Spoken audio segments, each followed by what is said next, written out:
what is your opinion on the Israeli occupation's decision to extend military operations in Gaza, trying to secure lasting control and no retreat from the territory?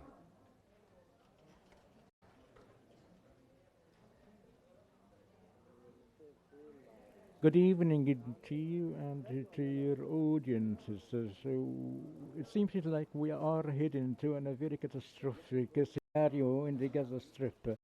The small security cabinet met yesterday, decided to have a full occupation of Gaza and call up the more of reversists and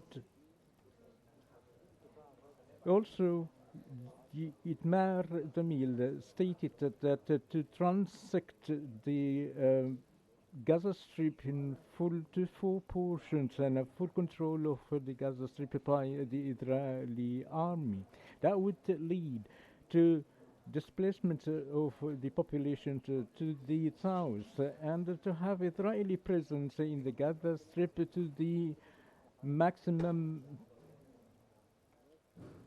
time, and the idea of to negotiate with Hamas is unacceptable now. And it seems that they wish to stay in the Gaza Strip indefinitely, and they're not going to go out of from the Gaza Strip as reported by the Israeli media. And there is a plan for the delivering the food aids by assigning organizations assigned for distributing the food to give one or meals to each family. So they're controlling the distribution of the food, and according to the plan is to reoccupy once again the Gaza Strip by the Israeli hands, as stated before the Israeli withdrawal in Sharon's era, the former Prime Minister in 2005. The catastrophic situation is ahead of us, and I think that the occupation will be following Trump's visit to the region. As Israel will going to be busy targeting the Houthis, as we've noticed in a few minutes, that the airstrikes hit the western south of the Yemen in Al-Hudaydiyah. So what do you make of the public opinion? Do you think the Israeli public will turn against Netanyahu because of the decision to extend the military operations in Gaza?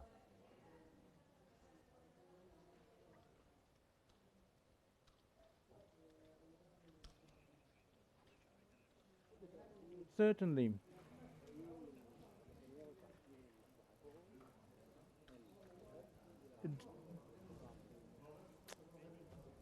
So, as from within it's Netanyahu's leaders to occupy Gaza, as reported previously, that the issue of the captives that has less priority, and that there are more on his plate compared to the return of the captives. And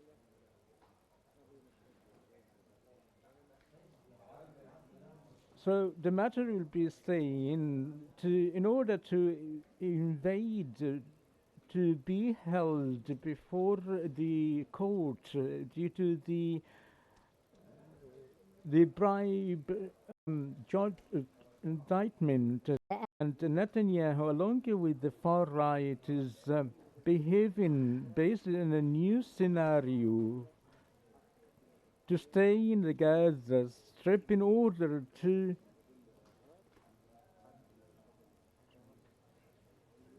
be held before the court, in order to change the pressure within Israel. And the matter or the issue of detainees might be solved within months or more weeks. So most importantly for Netanyahu is to complete the destruction and the ongoing operations, military operations in the Gaza Strip. Mr. Ashry, then what do you think the international community will be doing, or how will the international community even react to Israel's decision to prolong the military camp in the Gaza Strip?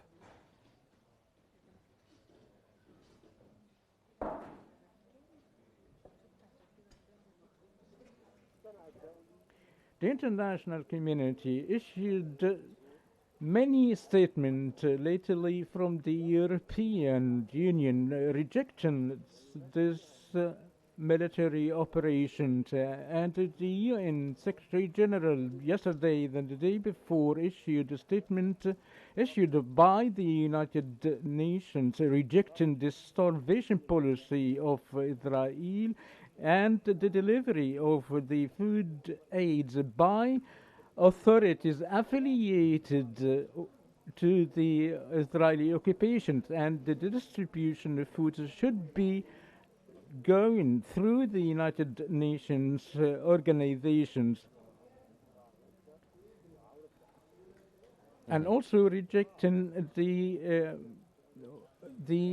to reoccupy the Gaza Strip, and that as this would threaten the lives of 2.4 million of the population, and in the meantime to avoid any process of calming in Gaza Strip in this time. So unfortunately, the international community's position is weak, and we cannot rely on unless we have only one solution by the American pressures. It's only one opportunity that is lost to prevent the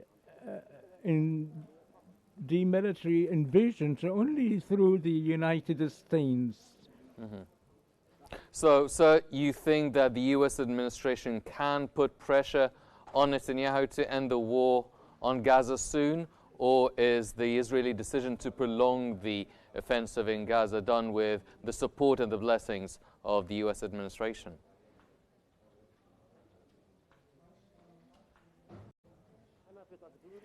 I think that the U.S. Did not give a green light for Benjamin Netanyahu to prolong the military operation in the Gaza Strip, as this would contradict with Trump's statement calling for spreading the peace in the Middle East. And at the same time, Netanyahu is using this operation and the approval by the security cabinet as a paper or a bargain chip to pressure more on Hamas, particularly as Israel left an open door for any deal by new conditions by return until he returns the hostages. So the U.S. would not allow any more of escalation. So there will have some sort of door or an open door for a new opportunities to pressure against or a pressure upon Israel, and this is going to be the only hope for Gaza. So as we speak, American and Israeli forces are striking locations in Yemen. What do you make of that?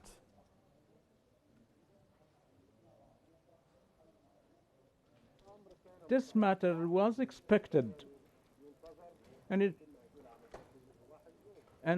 was expected to do this airstrikes in the morning of today.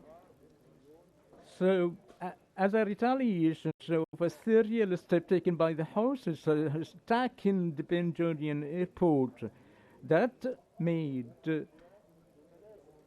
more than 3 million Israelis to flee to the shelters. So therefore there was some sort of a coordination between Israel and America to strike some posts in areas controlled by the Houthis. As we've seen, 30 Israeli air strikes that hit the Hudaydiyah and affected also some Houthi sites in the city. So in return, the American aircraft targeted some Houthi posts controlled by the Houthis. Therefore, this will continue for more days and isn't going to be stopped, but it is expected for the Houthis to retaliate by launching ballistic missiles, maybe in the dome or in the few